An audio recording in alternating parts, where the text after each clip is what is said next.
Well, it was a lot closer than we anticipated. A win is a win. And what can be said about Jalen Brunson? I don't know that words can describe how incredible he was in that fourth quarter. He was outstanding. On Villanova night, Jalen Brunson delivers with 41 points, flirts with a triple-double, 8 assists, 8 rebounds. What a phenomenal performance. This stat sheet is beautiful. 17 rebounds for Isaiah Hartenstein. He was outstanding. OG Anunoby, another outstanding performance, especially defensively, also offensively. And Donte DiVincenzo getting 12 threes up. I love it. He's always ready to shoot, made 5 of those big threes. That was a good win for this Knicks team on a back-to-back. They were beaten up. They were tired, but just get the win, baby. It could not get separation from the Wizards. I know. It was a tight game at the half, and after 3 quarters of play, it was only the Knicks up by 1, and it came down to having to have Brunson put together that incredible fourth quarter for the Knicks to win. Listen, I like that trade by the Wizards. Marvin Bagley adds a guy that gave him 20 and 11, a double-double. So he helps this team keep them in games. But in the fourth quarter, it was all Jalen Brunson. What a bucket there. 88-85 when he gets that bucket. He goes on his own little personal run. And these are tough shots. I mean, they have a tall defender in Landry Shamet on him, but the way his footwork allows him to get that little bit of space that he needs to get buckets is just incredible. 5-point lead, then he gets the and one there, extends the lead to 95-89. And oh, by the way, Randle's still around too. He had 9 points in the fourth quarter. That was a big bucket. Extends the lead to 6. And then Jalen Brunson for his 40th point over Denny Avdia. Gets the floater. Oh, yeah, he can't guard you, Jalen. That's exactly what you're saying. We know what you're saying. What a performance. All right, so the Knicks win by 4. Free throw shooting was key for the Knicks, 22 of 26. You see the turnovers. 19 Knick turnovers resulted in 23 Wizards points. That helped keep the Wizards close. Points in the paint dominated by the Wizards, and bench points. We'll talk about this later in the show. Only 7 for the Knicks. Here now is Alan Hahn with Donte DiVincenzo. All right, thanks, Bill. All right, Donte, fans think this way. I wonder if players think this way. Why was that so hard to put away? You know, when you give a team confidence like that, it doesn't matter what the record is. When they smell blood, when they get confidence, they start hitting shots. They start feeling good about themselves. So, I think, we like to learn from a win, but we need to lock in and be ready to go for Saturday. Now, you have played with Jalen Brunson for many years, college now in the pros as well. What is it like when he gets rolling like that? What works for him? I mean, he still makes the right play. At the end of the game, he knows when he has it going, they're coming, they're doubling. He knows when to get off the ball. He knows when to take his shots and when to take over. So he's been doing that, for a long time now. So I'm not surprised, and that's what we need him to do. Now, you have been a backcourt now in the starting lineup with him for over 20 games, so that's more than a quarter of the season. What do you think's working between you two? Is it really because you've known each other for so long? Yeah, I mean, I think there's just 2 high IQ players that have played with each other, have a feel for the game, and not trying to do too much. Know when to get out of his way, know when to catch and shoot, and know when to get other guys' shots. So I'm loving it. Yeah, you would be too with a win like that. All right, thanks so much, Donte. Appreciate it. Thank you so much. All right, back to you, Bill. Okay, Alan. DiVincenzo, 19 points, and 8 of his 19 came in the fourth quarter. Yeah, he made his own little personal run there where he hit 2 threes back-to-back, a couple nice penetration and kickouts, one of them from Quentin Grimes.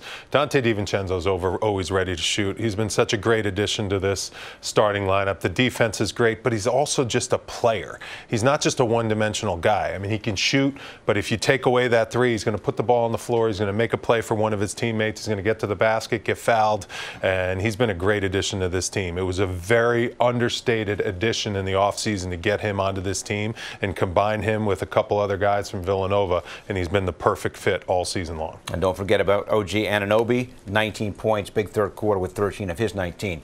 Alan Hahn and Monica McNutt now join us on the MSG court. Guys, Alan, Monica, your impressions of what turned out to be a much closer game than we all anticipated. Well, the first thing I'll say is they're letting us share a camera, Monica, which is nice because no boxes. Just to let people know at home, we were actually about 5 or 6 feet away from each other when we were doing this. But it's a lot more fun to do it this way, and it's a lot more fun, obviously, after a win as well. But I think the thing you and I were talking about was the three-point shooting and how, just like last night, the three-point shot in the first half wasn't there. But it was there in the second half, and it started off as we did last night. OG Anunoby hit a couple, Dante DiVincenzo got hot, and the Knicks offense really started to click, of course, with Jalen Brunson. Absolutely. You go from shooting 19% from three in the first half to 52% in the second half for a combined around, 38% on the night, 34% on the night. So I just think that this team's ability to stick with it was very, very important. And you can't say enough, Wally. You mentioned it. The 20 points in the fourth quarter for Jalen Brunson, truly stabilizing everything. Yeah, no question. He was outstanding, and oh boy, is it important to have a point guard to close games like he's been doing. It was just so fun to watch, guys. But I just loved what all the other guys also did. It just seemed like this starting lineup clicking so well at every position. I mean, the fit is perfect. The bench, obviously, guys, and girls, we're going to have to figure that out, and that's been a little bit of an issue at times. But that starting lineup, the way they start games, the way they close games, has just been absolutely outstanding. And it just shows how important Jalen Brunson is to this New York Knicks team. I mean, Julius Randle even said it after last game. He's like, we need our point guard out there to orchestrate things, to figure things out, and to get us all organized. And it was so important to have him out there doing what he does. The MVP chants raining down from the world's most famous arena. That's what I'm talking about.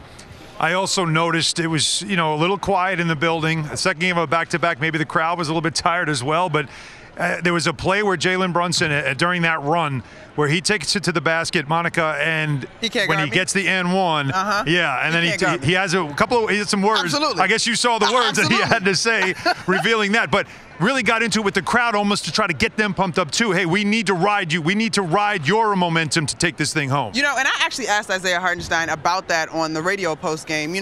Rest disadvantage, all the stats that you want to get into it. This team playing on a back-to-back and the Wizards not having played since Monday. And he's like, look, we can't make excuses. Yes, how we feel is real, but we have to be sharper so that we don't make excuses because, y'all, the turnovers and the points off turnovers, we want to leave that behind us. Yeah, and while you brought it up, and Bill as well, it is something that we have to discuss, though, off the win. It's something that Dante DiVincenzo said to me, you like to learn from a win.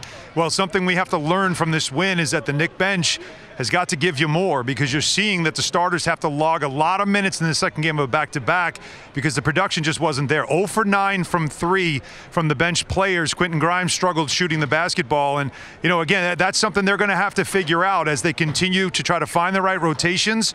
But also, in a couple of weeks, it's a trade deadline. And if it's not working here, you might have to go somewhere else to help bolster the bench. Indeed, Alan. The only bench player to play more than 10 minutes was Grimes, and in total, the bench only scored 7 points. So it's a good thing that you had the great game from Brunson, Randle 21, DiVincenzo 19, Hartenstein 17 rebounds, and OG Anunoby, Alan and Monica, 19 points. And as I mentioned with Wally, 13 of those in the third quarter.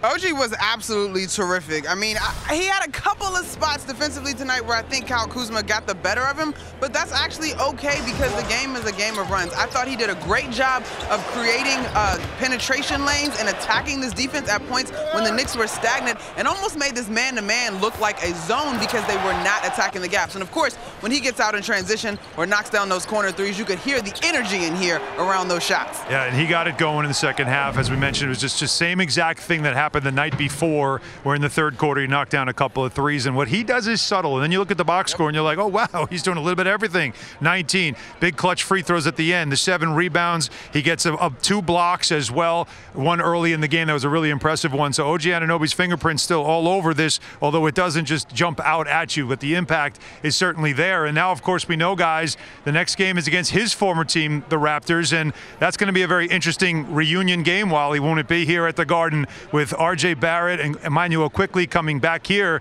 and OG Anunoby facing his old team as well.